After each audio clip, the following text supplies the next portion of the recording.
السلام علیکم ورحمۃ اللہ وبرکاتہ۔ معزز سامعین، ہماری گفتگو چل رہی ہے اینگلو انڈین برطانیہ کے پالے ہوئے علماء کے بارے میں۔ تو آئیے سماعت فرمائیے۔ کہتے ہیں کہ مدرسہ مظاہر العلوم کے صدر مدرس مولانا محمد مظہر نانوتوی، جن کا وصال 1885 ہے، کون تھے، کہاں کے فیض یافتہ تھے؟ اس سوال کا جواب پروفیسر محمد ایوب قادری نے یوں لکھا ہے اپنی تاریخ کے اندر۔ وہ کہتے ہیں کہ مدرسہ مظاہر العلوم، سامعین اگر آپ نے ہماری پچھلی 13ویں نشست نہیں سنی تو اس کو سماعت فرما لیں۔ آج ہماری جو 14ویں نشست ہے، آپ برطانوی مظالم کی کہانی سماعت فرما رہے ہیں، اور پچھلی نشست کا ہی یہ بقیہ حصہ آج یہاں پر جاری ہے۔ کہتے ہیں کہ مظاہر العلوم کا جو مدرسہ تھا، دو مدرسے وجود میں آئے تھے، ایک مدرسہ دیوبند اسلامیہ اور ایک یہاں پر مظاہر العلوم کے نام سے، اور ان دونوں کے بنانے والے سکولی ماسٹر تھے، اور وہ سکولی ماسٹر دلی کالج کے فیض یافتہ تھے، اور دلی کالج انگریزوں کا بنایا ہوا تھا، اور وہ انگریزوں کے طرز پر ہی سارے کے سارے اینگلو انڈین علماء قرار پائے تھے۔ مولانا محمد احسن نانوتوی کے حقیقی بڑے بھائی تھے۔ کون بلا؟ مظہر نانوتوی احسن نانوتوی کے حقیقی بڑے بھائی تھے۔ 1823 میں نانوتا میں پیدا ہوئے۔ ابتدائی تعلیم حفظ قرآن اپنے والد حافظ لطف علی سے حاصل کیا۔ دلی کالج میں دلی کالج میں اسٹوڈنٹ ہوئے۔ مولانا مملوک علی ٹیچر پرنسپل دلی کالج نانوتوی کے سامنے زانوے ادب طے کیا۔ حدیث کی سند حضرت شاہ محمد اسحاق سے حاصل کی۔ مولانا محمد مظہر تحصیل علم کے بعد اجمیر کالج میں ملازم ہو گئے، وہاں سے آگرہ کالج میں تبادلہ ہوا۔ مولوی محمد مظہر نانوتوی 1885 کے دوسرے بھائی مولوی محمد احسن نانوتوی بھی مولوی مملوک علی کے شاگرد تھے اور دلی کالج کے پروردہ تھے۔ تحصیل علم کے بعد موصوف بنارس کالج اور بریلی کالج میں تدریسی خدمات سر انجام دیتے رہے۔ چنانچہ اس سلسلے میں قادری صاحب نے یوں وضاحت فرمائی ہے: اسی طرح مولوی مملوک علی کے عزیز و تلمیذ مولانا محمد احسن جب تعلیم سے فارغ ہوئے تو 1847 میں بنارس کالج میں بحیثیت مدرس اول فارسی ان کا تقرر ہوا۔ بنارس میں مولانا 1847 میں پہنچے اور جمادی الاول بمطابق مارچ 1851 میں مولانا محمد احسن کا تعلق بنارس سے یقیناً ختم ہو چکا تھا، کیونکہ یہی زمانہ بریلی میں آنے کا ہے۔ ٹیچر، ان کو مولانا نہیں کہنا چاہیے، ان کو ٹیچر ہی کہنا چاہیے، یا ان کو سر کہنا چاہیے۔ سر محمد احسن صاحب فارسی شعبے کے صدر مقرر ہوئے، اور مولانا بنارس سے جمادی الاول 1267 مطابق مارچ 1851 میں تبدیل ہو کر بریلی پہنچے۔ مولانا محمد احسن بریلی کالج میں شعبہ فارسی کے صدر مقرر ہوئے۔ جب عربی کا اجرا ہوا تو دونوں شعبوں کی صدارت انہی کو تفویض ہو گئی۔ مولوی محمد مظہر نانوتوی کے سب سے چھوٹے بھائی مولوی محمد منیر نانوتوی بھی دلی کالج کے پروردہ اور مولوی مملوک علی نانوتوی کے تلمیذ تھے۔ موصوف 2 سال دارالعلوم دیوبند کے مہتمم بھی رہے۔ قادری صاحب یوں لکھتے ہیں کہ مولانا محمد احسن نانوتوی کے حقیقی چھوٹے بھائی تھے۔ 1831 میں نانوتا میں پیدا ہوئے۔ ابتدائی تعلیم اپنے والد حافظ لطف علی سے حاصل کی، پھر دلی میں تعلیم حاصل کی، پھر بریلی کالج میں ملازم ہو گئے، پھر مطبع صدیقی بریلی کے مہتمم رہے، اس کا نظم و نسق چلاتے رہے، پھر بریلی سے انہیں پینشن ملتی رہی، پھر اس کے بعد بریلی سے ان کا تعلق ختم ہوا، یعنی کہ بریلی کالج سے، پھر مولانا محمد قاسم نانوتوی سے ان کے بڑے گہرے تعلقات قائم ہوئے، دونوں بچپن کے بھی ساتھی تھے۔ تو مولانا محمد منیر صاحب قریب 2 سال دارالعلوم دیوبند کے مہتمم بھی رہے۔ ایمانداری دیانتداری میں ان کا کوئی ثانی نہیں تھا۔ قارئین کرام، یہ تھے دارالعلوم دیوبند اور مدرسہ مظاہر العلوم سہارنپور کی بنیادیں رکھنے والے سکولی ماسٹر، وہاں پڑھانے والے اور انہیں چلانے والے۔ مذکورہ بالا حوالوں سے صاف واضح ہے کہ پہلے ان حضرات کو دلی کالج میں گورنمنٹ نے اپنے ڈب پر تربیت دی، اس کے بعد بڑھاپے تک انہیں سرکاری ملازمت میں رکھ کر اچھی طرح ان کی وفاداری کا سونا تایا گیا۔ بعض حضرات کو کالجوں میں پروفیسر رکھا گیا اور دوسرے ڈپٹی انسپیکٹر مدارس کالے پادری بنا کر رکھے گئے۔ ڈپٹی انسپیکٹر کالے پادری پرنسپل۔ جب یہ صاحبان نازک سے نازک مواقع پر بھی اپنی مہربان حکومت کے وفادار ہی ثابت ہوئے تو ریٹائر ہونے کے بعد ان کی طرف الہام کر دیا جاتا تھا کہ اب آپ دین کے نام پر مسلمانوں کے دیندار طبقے کی رہنمائی کریں، یعنی مسلمان آپ حضرات سے دین بصد شوق حاصل کریں، لیکن حکومت کے مکمل وفادار اور بہی خواہ رہنے کی تربیت دینی ہوگی، یعنی کہ لوگوں کو مسلمان کیا بنانا ہے بلکہ انگریزوں کا وفادار بنانا ہوگا اور انہیں اسی رنگ میں رنگنا ہوگا جس میں آپ لوگوں کو رنگا گیا ہے۔ حکومت تو ان مدارس کی اندرون خانہ سرپرستی کر ہی رہی تھی، یعنی کہ مدرسہ مظاہر العلوم دیوبند کی اور یہ مظاہر العلوم سہارنپور اور مدرسہ دیوبند دونوں کی،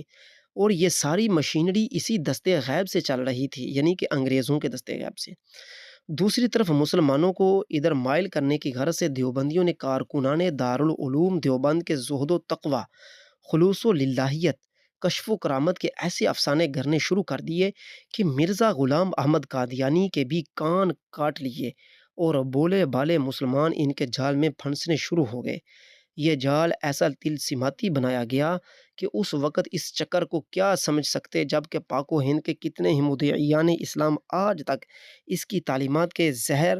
ملا حل کو اس کی ظاہری خوشنمائی کے پیش نظر سمجھ نہیں پائے اور اس زہر کو تریاق سمجھنے پر مجبور ہو جاتے ہیں۔ یعنی انگریزوں نے کس طریقے سے دلی کالج میں پرورتا اپنے ہی وفاداروں کو ریٹائرمنٹی پر پینشنیں دی، پھر انہیں مدارس ان کے ہاتھوں سے قائم کروائے، انہیں پینشنیں دیتے رہے، انہی سے آگے انہوں نے ایک نئے طریقے سے اسلام کی اشاعت کروانی شروع کر دی۔ سامعین، وہابیت کا اصلی اور پہلا ایڈیشن مکمل طور پر ناکام ہوا، رہی صحیح کسر مارکہ بالا کوٹ نے نکال دی۔ علماء کرام کا اس کی تردید اور بیخ کنی میں سرگرم ہو جانا اور عوام الناس کا اس نئے مذہب والوں سے نفرت کرنا ایسے امور تھے جن کی بنا پر یہ گروہ بھرنے کی بجائے مزید سکر کر رہ گیا اور 1.5 صدی سے زائد عرصہ گزر جانے کے بعد بھی یہ شروع میں محمدی گروہ، پھر موحدین گروہ اور آج کل اہل حدیث کہلانے والے ہندو پاک میں انگلیوں پر گنے جا سکتے ہیں۔ آخر اس گروہ نے گورنمنٹ کی سرپرستی کے باوجود ترقی کیوں نہ کی؟ بات دراصل یہ ہے کہ جب کتاب وہابیت کا دوسرا ایڈیشن دیوبندیت کے نام سے دارالعلوم دیوبند سے شائع ہونے لگا تو یہ اتنا میٹھا اور خوشنما زہر تھا کہ عوام الناس اس کی مضرت کو محسوس نہ کر سکے اور اس کثرت سے اس زہر ہلاہل کے طلبگار ہونے شروع ہو گئے کہ حکومت بھی ہزار جان سے اس کی بلائیں لینے لگی اور اہل حدیث جماعت پر جو خصوصی نظر تھی وہ ما اضافہ دارالعلوم دیوبند پر مرکوز ہو کر رہ گئی۔ یعنی سامعین، بات کرنے کا مطلب یہ ہے کہ وہابی تو اس قدر نہ پھیل سکے، لیکن وہابیوں کا دوسرا ایڈیشن دیوبند کی شکل میں بڑی تیزی سے پھیلنے لگا۔ چند علماء نے دیوبندی قسم کی روش اختیار کر کے دلی کالج سے تربیت پا کر یہ مشن جاری کیا، لیکن دیکھتے ہی دیکھتے یہ درخت پروان چڑھا، پھلا پھولا، اس کی شاخیں پاک و ہند کے گوشے گوشے میں پھیل گئیں، کیونکہ بعض بولے بالے مسلمان ان حضرات کے زبردست پروپیگنڈے کے باعث انہیں خطرناک ترین وہابی نہیں بلکہ مصلح سمجھ بیٹھے تھے۔ یہ اسلامی عقائد میں اس غیر محسوس طریقے سے کفری عقائد و نظریات کی آمیزش کر کے مسلمانوں کے دین و ایمان کو برباد کرتے رہے کہ مارے خوشی کے انگریزی حکام بھی بھڑک اٹھتے تھے اور عنایات و نوازشات کا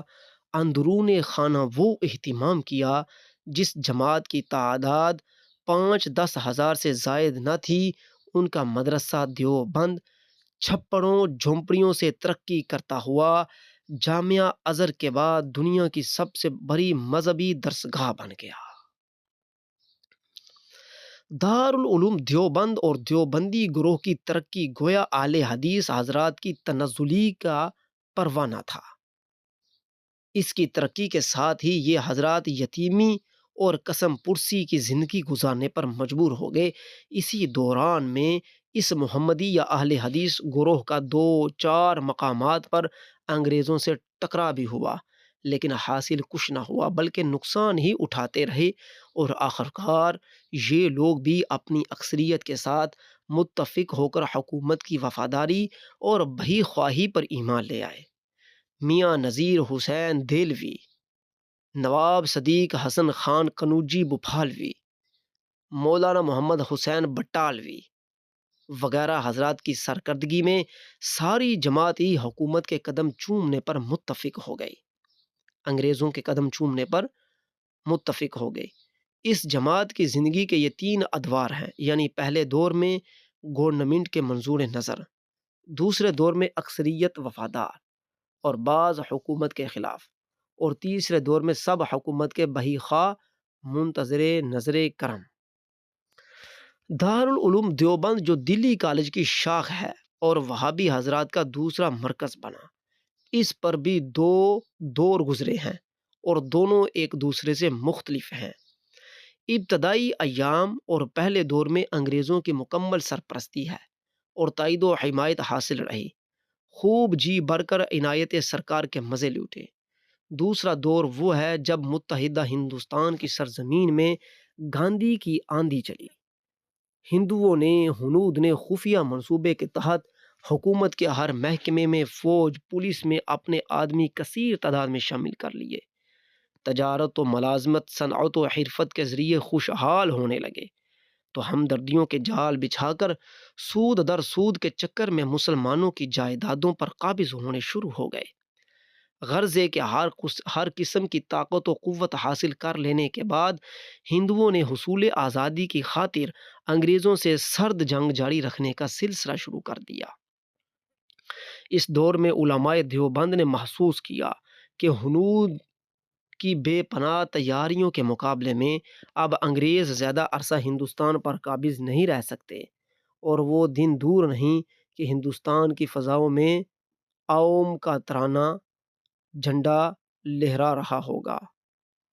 قوم کا ترنگا جھنڈا لہرا رہا ہوگا۔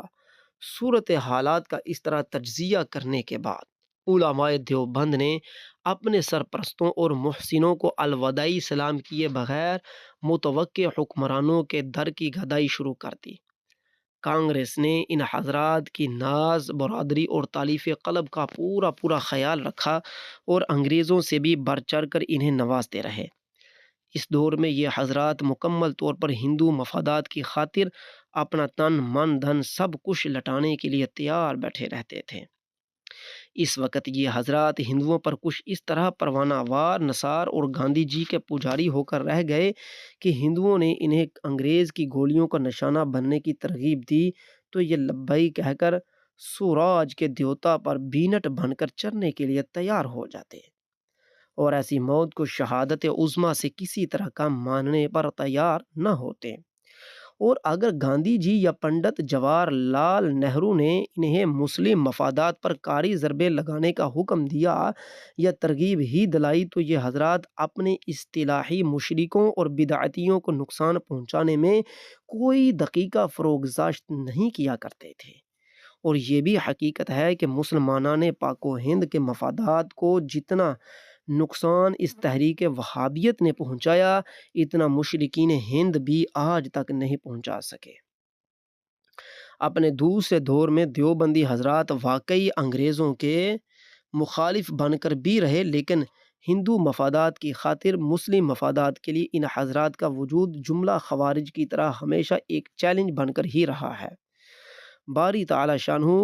ابنائے زمانہ کو سچی ہدایت نصیب فرمائے اور ہم سب کا خاتمہ ایمان پر ہو، آمین۔ سامعین، یہاں تک ہماری گفتگو ہوئی ہے دیوبند کے متعلق، کہ دیوبندیوں کے بارے میں اور وہابیت کے بارے میں ہم نے آپ کے سامنے وضاحت سے رکھا، وہابیت کی ابتدا کیسے ہوئی، وہابی کس طریقے سے شروع میں انگریزوں کے وفادار رہے، پھر بعد میں جب انگریزوں نے ان پر اپنی نوازشات دیوبندیوں کی وجہ سے کم کر دیں تو پھر یہ انگریزوں کے مخالف ہوئے، پھر جب وہابیت کو یہ علم ہوا کہ اگر ہم حکومت کے مخالف ہو گئے تو ہمارا نام و نشان مٹ جائے گا، پھر ان کے بڑے بڑے قنوجی بفالوی جیسے اکٹھے ہوئے اور انہوں نے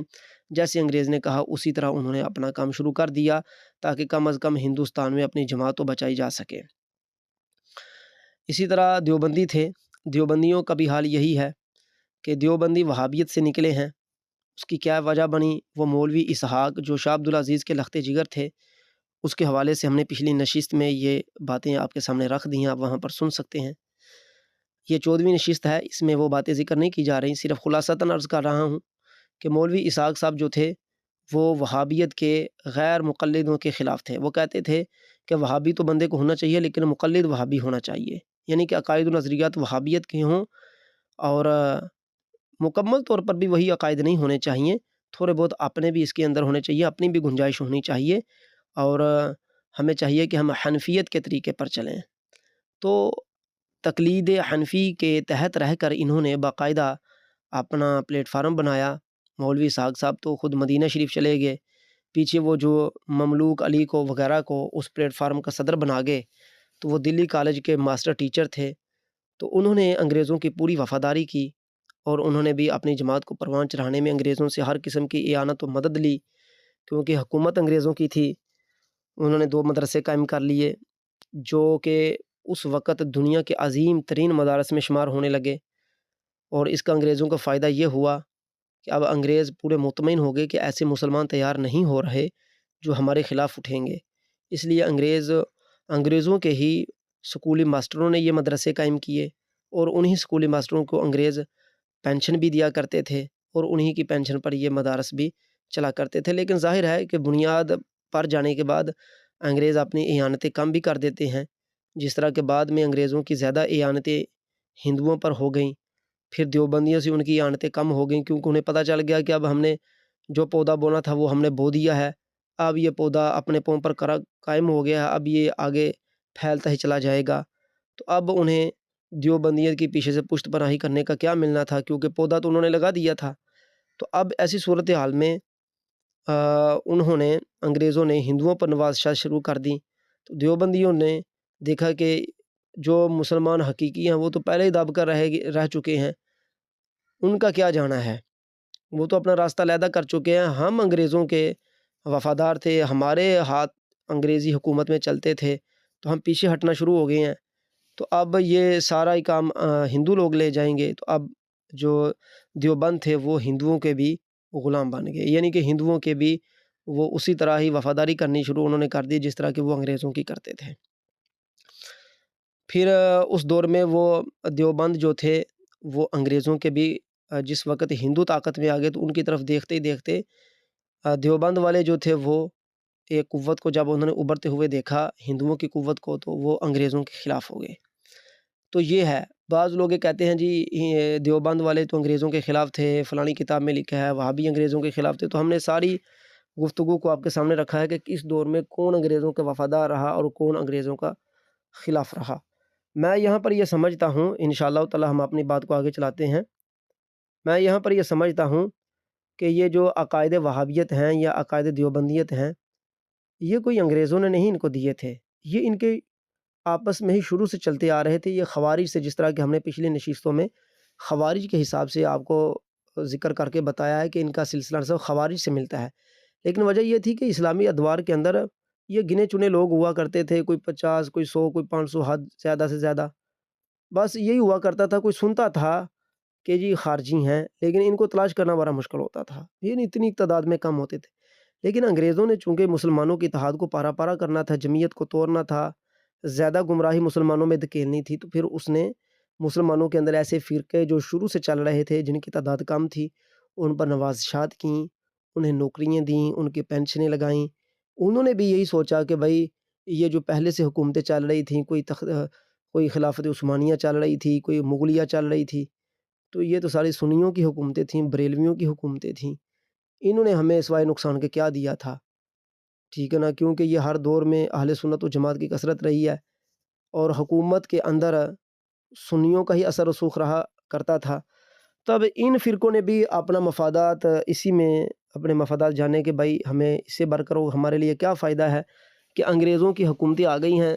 مسلمانوں کی حکومتیں ٹوٹ گئی ہیں، لہٰذا اب اپنے فرقوں کو مضبوط کرو۔ تو انہوں نے اسی نظریے کے اعتبار سے اپنے فرقوں کو مضبوط کیا۔ حقیقت یہی ہے جو میں عرض کر رہا ہوں، یہ نہیں ہے کہ وہ واقعتاً کہتے تھے کہ انگریز ہمارا خدا ہے، بلکہ وہ انگریزوں سے اپنا مقصود حاصل کرنا چاہتے تھے، کیونکہ رہی بات کہ انگریزوں کے خلاف لڑنا یا لڑوانا یہ ان کا مقصود تھا ہی نہیں، کیونکہ یہ جو فرقے ہیں یہ شروع سے ہی لڑنے لڑوانے کے مخالف تھے۔ شیعہ ہوں، دیوبند ہوں، وہابی ہوں، خوارجی، جس طرح کہ ان کا ذکر ہم نے پیچھے ملایا، یہ اگر لڑتے تھے تو یہ مسلمانوں کے خلاف لڑتے تھے، یہ انگریزوں کے خلاف کبھی نہیں لڑے تھے، کافروں کے خلاف کبھی نہیں لڑے تھے۔ ان کے بڑے خوارج جو تھے، ان کا منصوبہ ہی نہیں تھا، ان کا منصوبہ صرف اپنے نظریات اور مسلمانوں میں افتراق پیدا کرنا تھا، تو وہ یہ کرتے رہے ہیں۔ اور آج تک دیکھ لیں کہ یہ ساری کی ساری جماعتیں، اب تو بریلویوں کی بھی جماعتیں حکومتی مفادات میں استعمال ہوتی ہیں۔ علی گڑھ کا مرکز، اور میں یہاں پر یہ کہہ دوں کہ اس وقت بریلویوں کی جتنی تنظیمیں ہیں ساری حکومتی مفادات کے طور پر استعمال ہو رہی ہیں، جو بھی رجسٹر ہیں، کیونکہ جو جماعت بھی رجسٹر ہو جاتی ہے حکومت اس کو اپنے مفادات کے لیے استعمال کرتی ہے، وہ ہونا ہی پڑتا ہے بھائی، جس کا کھانا اس کا گانا۔ علی گڑھ مرکز، اب اس کے بارے میں ہم یہاں سے گفتگو شروع کرتے ہیں۔ بقول مولوی عبید اللہ سندھی، دلی کالج کا انگریزی حصہ اسی کالج کے تربیت یافتہ سر سید احمد علی خان کے حوالے کر دیا گیا۔ گویا پہلے جو وہابی حضرات کا ماڈرن اور پر اسرار مرکز دلی کالج مقرر ہوا تھا، آگے چل کر اس کے دو حصے یا دو مراکز بن گئے، ایک دیوبند اور دوسرا علی گڑھ۔ اس دوسرے مرکز علی گڑھ کو مغربی تعلیم و تہذیب کے دلداد گھان کا مرکز قرار دیا گیا،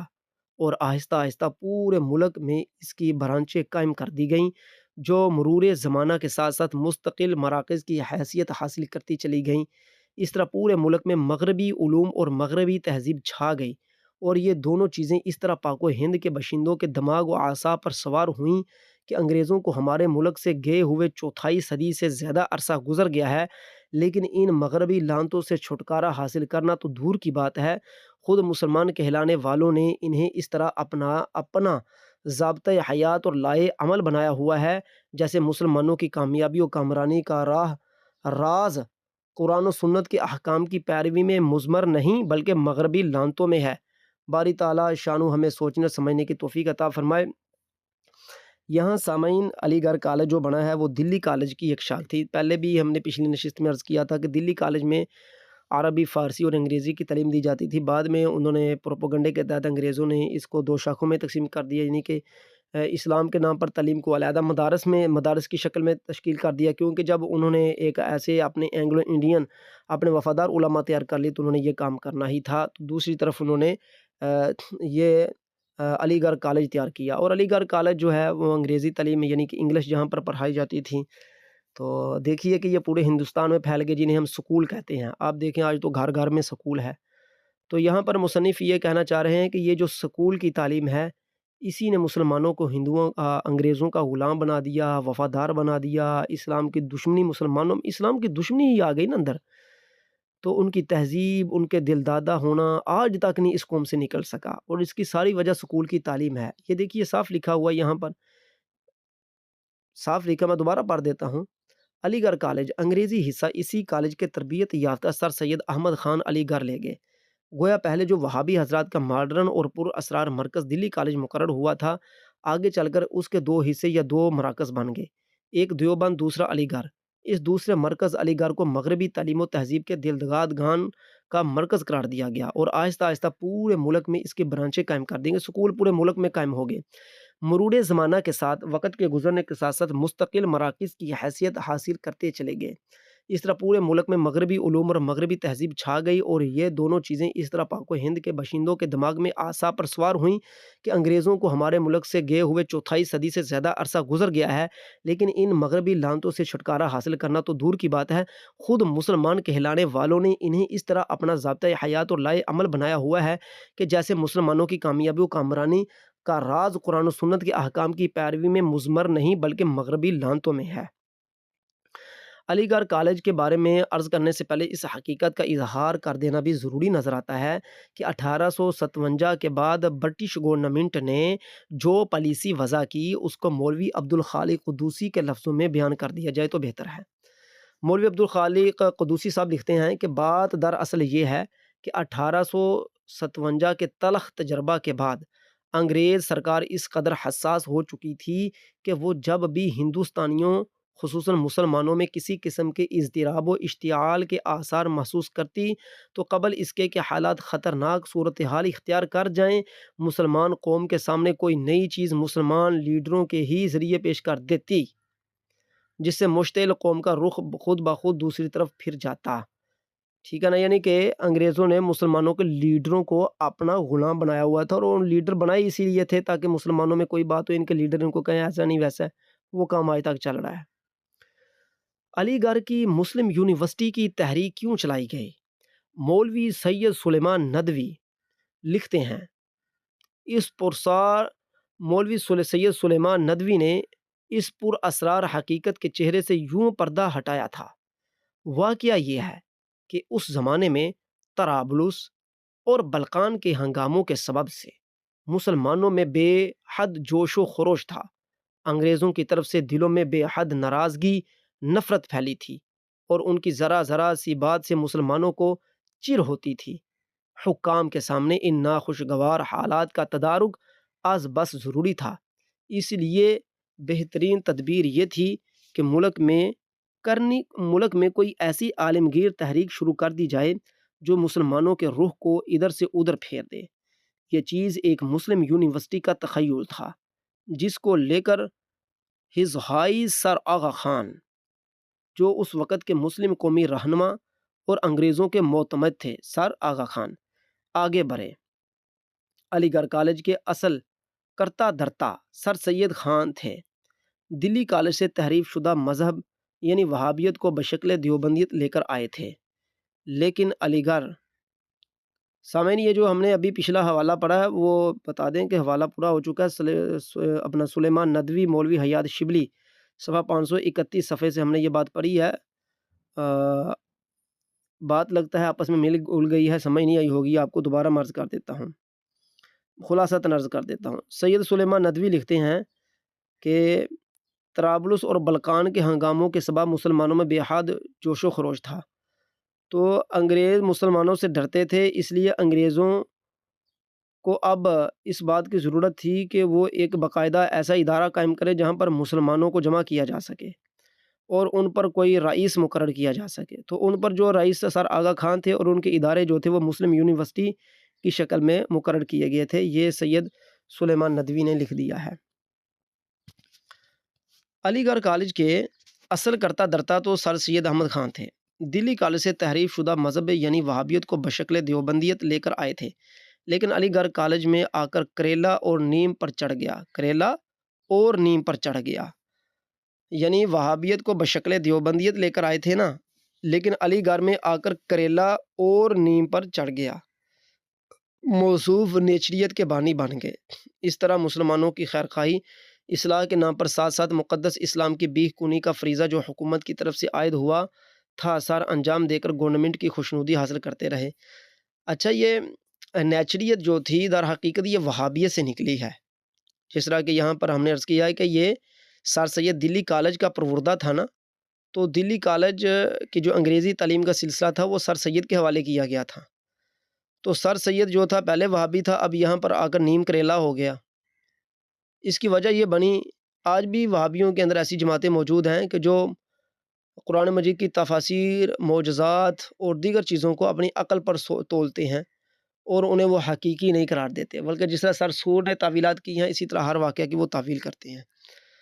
تو کیونکہ سر سید جو تھا وہ نیچریت کے بانی تھے، تو ان کا آگے فیض تو ہونا تھا۔ خیر، مسلمانوں کی خیرخواہی معیوب نہیں، انہیں تباہ کن حرکتوں کے نتائج سے خبردار کرنا دشمنی نہیں،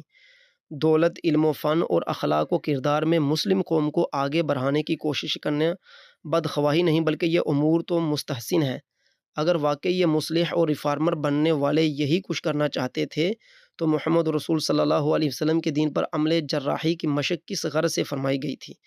مسلمانوں کے دین و ایمان کو تباہ و برباد کرنے والا کیا ان کی حقیقی خیرخواہی کے تصور سے بھی آشنا ہو سکتا ہے؟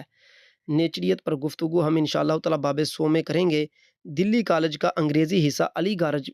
گڑھ کالج میں لایا گیا تھا۔